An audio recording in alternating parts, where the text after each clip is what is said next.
Hello friends, welcome to the great Kariyalan magic show. ஐயையோ, ஒரே ஒரு நிமிஷம் இருங்க. Hello friends, welcome to our YouTube channel. நம்ம இன்னைக்கு நம்மளுடைய காமன் எனிமி பற்றி தான் பார்க்க போகிறோம். அது யாரா காமன் எனிமி அப்படின்னு சொல்லி நீங்கள் யோசிக்கலாம். நம்மளோட வாழ்க்கையில் ஏதாவது ஒரு சுச்சுவேஷனில் நம்மளை நல்லா வச்சு செஞ்சுருக்கோம். இப்படி 10 பொருத்தமும் யாருக்கு பச்சக்குன்னு பொருந்துன்னு பார்த்தோம்னா எக்ஸாம் தாங்க இருக்கும். எழுத்தாளர் ராமகிருஷ்ணன் சார் கூட ஒரு வார்த்தை சொல்லியிருப்பாரு. அதாவது, இந்தியாவில் தான் எஜுகேஷன் சிஸ்டத்தையும் இந்தியன் பீனல் கோட்டையும் ஒரே ஒரு ஆள் வகுத்திருக்காரு. அதனால தானோ என்னவோ எஜுகேஷன் சிஸ்டம் கூட நமக்கு தண்டனை மாதிரியே இருக்குன்னு சொல்லியிருக்காரு. வாஸ்தவமான பேச்சுங்க. என்னங்க பண்றது, நாயா வேஷம் போட்டா குறைச்சு தானே ஆகணும். சரி வாங்க வீடியோக்குள்ள போ. வந்துட்டு இல்லை, உன்ன மாதிரி ரொம்ப பேர் லட்சியத்தோடு அங்கே வந்திருக்காங்க தெரியுமில்ல. வெல்கம்.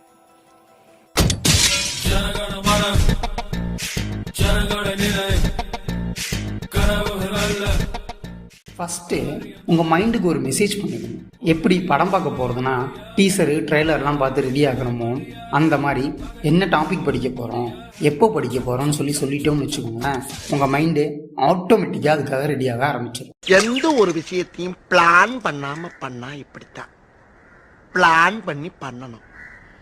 ஓகே.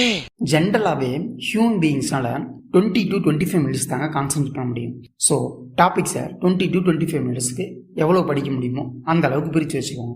அந்த டாப்பிக்கை படித்து முடிச்சதுக்கப்புறம் ஒரு 5 மினிட்ஸோ 10 மினிட்ஸோ பிரேக் எடுத்துகிட்டு நெக்ஸ்ட் செஷனை ஸ்டார்ட் பண்ணுங்கள். மேபி உங்களுக்கு விருப்பம் அப்படின்னா உங்களுக்கே நீங்கள் ஏதாவது ஒரு ரிவார்ட் கொடுத்துக்கோங்க. அதாவது இந்த டாப்பிக்கை படித்து முடிச்சதுக்கப்புறம் ஒரு சாக்லேட் சாப்பிட்றது, இல்லைனா ஒரு சோசியல் மீடியாவில் ஒரு 5 மினிட்ஸ் ஸ்பெண்ட் பண்ணுறது, இந்த மாதிரி பண்ணிக்கிட்டு இருந்தீங்க அப்படின்னா உங்கள் மைண்டு பூஸ்டப் ஆகிக்கிட்டே இருக்கும். படிக்கும்போது ஒரு ஹைலைட்டர் பெண்ணையும் ஒரு பிளாக் பெண்ணையும் எடுத்து கையில் வச்சுக்கோங்க.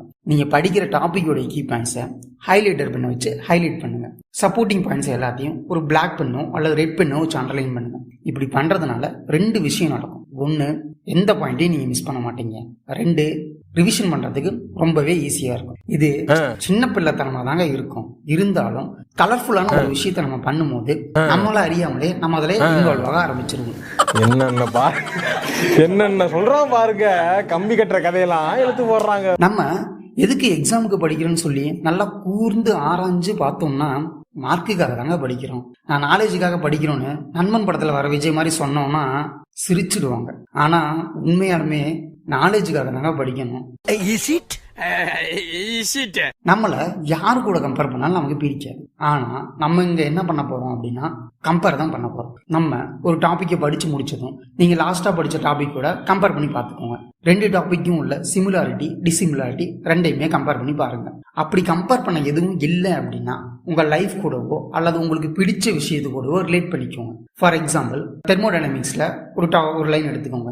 Energy neither be created not be destroyed. இதை எப்படி கம்பேர் பண்ணலாம் அப்படின்னா, இந்த உலகத்துல எந்த ஒரு விஷயத்தையும் நம்மளால உருவாக்கவும் முடியாது, டிஸ்ட்ராய் பண்ணவும் முடியாது. சப்போஸ் உருவாக்குறோம் அப்படின்னா இங்க இருக்க ஒரு விஷயத்துல இருந்து எடுத்துதான் உருவாக்கி இருப்போம். சப்போஸ் நம்ம டிஸ்ட்ராயே பண்றோம் அப்படின்னா அது வேற ஏதோ ஒரு ஃபார்ம்ல இங்க இருந்துகிட்டு தான் இருக்கும். தப்பு முக்கியம் பிகிலு அப்படின்னு சொல்ற அளவுக்கு ரிவிஷன் ரொம்பவே முக்கியம். அதாவது, நான் புக்குக்கு முன்னாடி உட்காந்து மட்டும்தான் ரிவிஷன் பண்ணுவேன் அப்படின்னு சொல்லிட்டுலாம் இல்லாம உங்க டே டு டே ஆக்டிவிட்டீஸ்ல இருந்து ஏதாவது ஒரு ஹிண்ட் எடுத்து அதுல இருந்து நீங்க ரிவிஷன் பண்ணிக்கலாம். ஃபார் எக்ஸாம்பிள், மிக்ஸி ஓடிக்கிட்டு இருக்கு, அது எந்த ஃபோர்ஸ்ல ஓடிக்கிட்டு இருக்கு அப்படின்னு சொல்லி நீங்க யோசிக்கலாம். ஃப்ரெண்ட்ஸ் கூட பேசிக்கிட்டு இருப்பீங்க, அதுல இருந்து ஒரு க்ளூ வேர்டு கிடைக்கும். அந்த க்ளூ வேர்டை வச்சு நீங்க படிச்சது கூட லிங்க் பண்ணிக்கலாம். இப்படி எந்த ஒரு சான்ஸுமே அமையலையா, நைட்டு தூங்கும் போது நீங்க படிச்ச டாபிக்கோடைய கீ பாயிண்ட்ஸ் எல்லாத்தையும் சொல்லி பாருங்க. இனிஷியலா இது ரொம்பவே கஷ்டமாவே இருக்கும். ஆனா இப்படி பழகிட்டோம் அப்படின்னா நமக்கு எந்த ஒரு விஷயமும் லேசாக மறக்காது. Then last and important point, listen and reproduce. Listening வேற, ஹியரிங் வேற. நீங்க யார்ட்டையாவது கேட்டு பாருங்க, லிசனிங் சாங்ஸ் அப்படின்னு சொல்லுவாங்க. நம்மளால சாங்ஸை லிசன் பண்றதுனால தான் சரியா ரீப்ரொடியூஸ் பண்ண முடியுது. லிசன் பண்றதுனா நம்ம கேட்குற ஒரு விஷயத்தை பத்தி நம்ம யோசிச்சு பார்க்கணும். அப்படி யோசிச்சு பார்த்ததுக்கு அப்புறம் ஃப்ரெண்ட்ஸ் கிட்டேயோ அல்லது பக்கத்துல இருக்கவங்க கிட்டேயோ ஒரு சின்ன குழந்தைக்கு எக்ஸ்பிளைன் பண்ற மாதிரி அவங்களுக்கு எக்ஸ்பிளைன் பண்ணி புரிய வைக்கணும். சப்போஸ் அவங்களுக்கு அந்த டாபிக் புரியுது அப்படின்னா உங்களுக்கு அந்த டாபிக் நல்லா தெரிஞ்சிருக்குன்னு அர்த்தம். அவங்களுக்கு புரியல அப்படின்னா உங்களுக்கே அந்த டாபிக் சரியா புரியலன்னு அர்த்தம். நீங்க போயிட்டு திரும்பவும் படிக்கணும். இவ்வளோதாங்க. இதை எல்லாத்தையும் நீங்க சரியா பண்ணீங்க அப்படின்னா, அதாவது உங்க மைண்ட் அலர்ட் பண்ணுங்க, டாபிக்கை செப்பரேட் பண்ணுங்க, ஹைலைட்டர் பண்ணி யூஸ் பண்ணுங்க, புரிஞ்சு படிங்க, கம்பேர் பண்ணி படிங்க, ரிவிஷன் பண்ணுங்க. லாஸ்ட் அண்ட் இம்பார்ட்டன்ட், லிசன் பண்ணுங்க, அதை சரியாக ரீப்ரொடியூஸ் பண்ணுங்க. இதை எல்லாத்தையும் பண்ணீங்க அப்படின்னாவே உங்களால் எந்த ஒரு சப்ஜெக்டாக இருந்தாலும் ஈஸியாக படிக்க முடியும். அவ்வளோதாங்க. இந்த வீடியோ உங்களுக்கு பிடிச்சிருந்தது அப்படின்னா லைக் பண்ணுங்க. பிடிக்கல அப்படின்னா இந்த மாதிரி பிடிக்காத மாதிரி ஒரு வீடியோ இருக்குன்னு சொல்லிட்டு உங்கள் ஃப்ரெண்ட்ஸ்க்கெல்லாம் ஷேர் பண்ணுங்க. சப்ஸ்கிரைப் பண்ணுங்க. அப்படியே அந்த பக்கத்தில் இருக்க அந்த பெல் ஐக்கானையும். ஓகேவா?